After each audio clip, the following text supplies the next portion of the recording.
Tēnā koutou, te whānau o Auckland Unitarians. Tēnā koutou, mā manuhiri, nā manuhiri. No mai, haere mai, ki tēnei whare karakia o te atua. Ko John DiLeo toko ingoa. Nō reira, tēnā koutou, tēnā tato katoa. Welcome all, church family and visitors, to this place of worship and fellowship made sacred by Auckland Unitarians for over 120 years.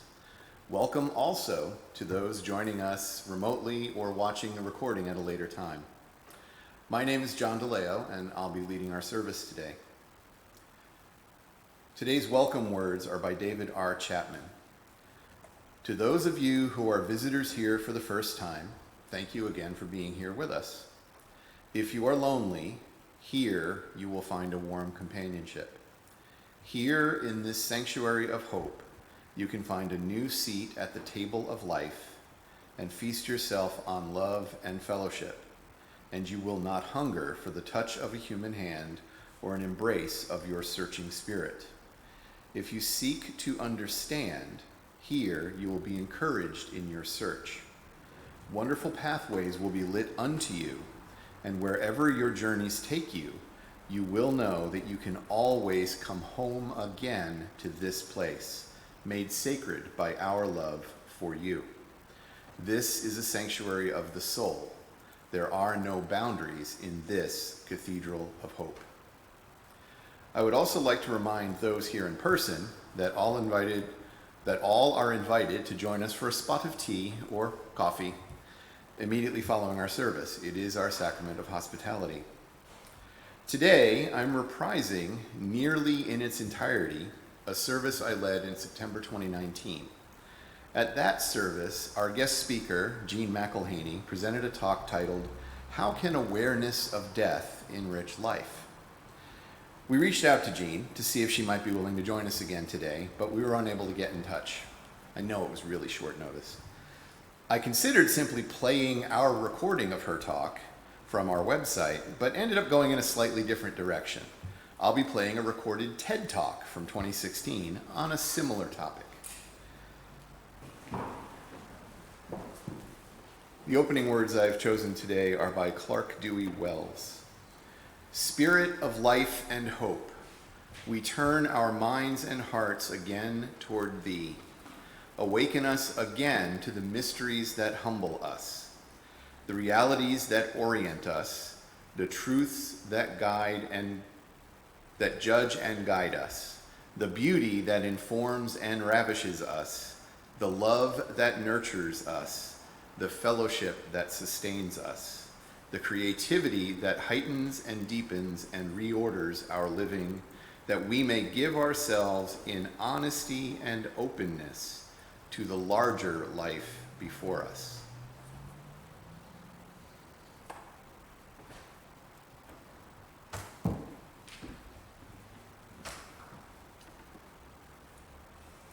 In the mystery of life about us, there is light. It gives us a place to be, to grow, to rejoice together. A candle, that's finicky. It opens the pathways to love. In this place of friendship, there is freedom. Let the light we kindle go before us, strong in hope, wide in goodwill, inviting the day to come. If you wish, please join with me in reciting the covenant of our church. Love is the doctrine of this church. The quest for truth is the sacrament, and service is its prayer. To dwell together in peace, to seek knowledge in freedom, to serve humankind in fellowship, to the end that all souls shall grow in harmony, thus do we covenant with each other and with our God. At this time, we're going to play Spirit of Life. This recording is one of my go-tos, the one produced by GW Vibes, an a cappella group comprised of students at the George Washington University in Washington, D.C. And our Zoom host will be sharing the video shortly. When I led the service in 2019, Time for All Ages was a regular part of our services. We had all the children in the church come up to the front. The service leader would read them a story. Then the congregation would sing them off to Circle Time, our religious education program. We haven't yet resumed Circle Time, and we don't really have children joining us in the church. Thank you, Larry. These days. But I'm going to read this story anyway. It's a book titled The Invisible String by Patrice Karst. I'm going to share a web reader with the Zoom meeting, which we'll be able to see on the projection screen, hopefully.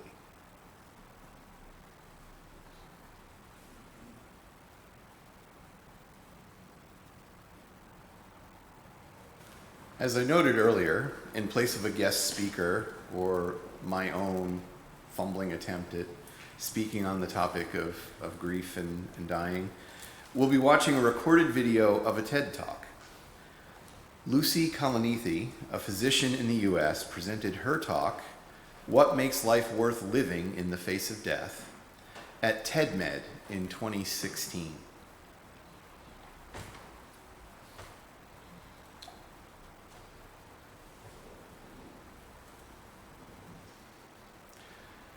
We're going to wrap up the service with a meditation today.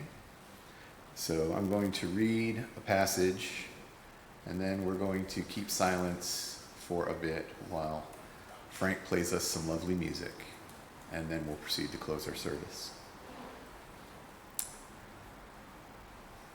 The words for this meditation are by Helen Lutton Cohen. Each moment of our living brings us closer to our dying. Young or old, the knowledge of life's end is with us, growing more real, more familiar through the experiences of time and of loss.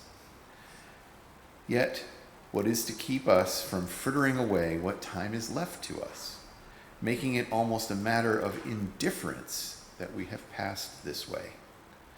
How are we to grasp the urgency of life, to know and seize the moment that will lift us out of mere survival into that realm where someone after us will say, she truly lived?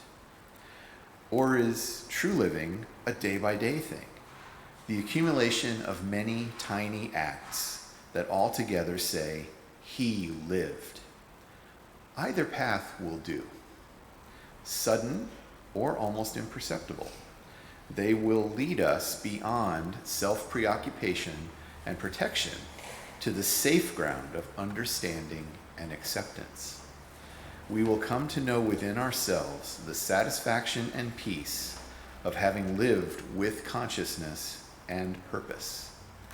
We will know the joy of having given ourselves to life. Amen.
Please join me in reciting our words as we extinguish the chalice today.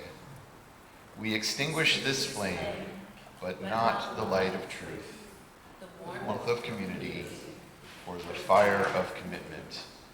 These we carry in our hearts until we are together again.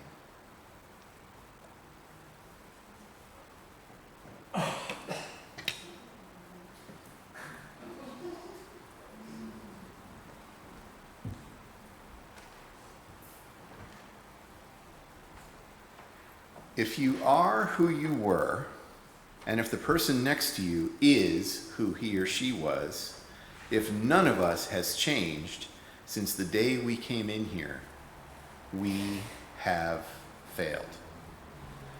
The purpose of this community, of any church, temple, zendo, mosque, is to help its people grow. We do this through encounters with the unknown, in ourselves, in one another, in the other, whoever that might be for us, however hard that might be, because these encounters have many gifts to offer. So may you go forth from here this morning, not who you were, but who you could be. So may we all.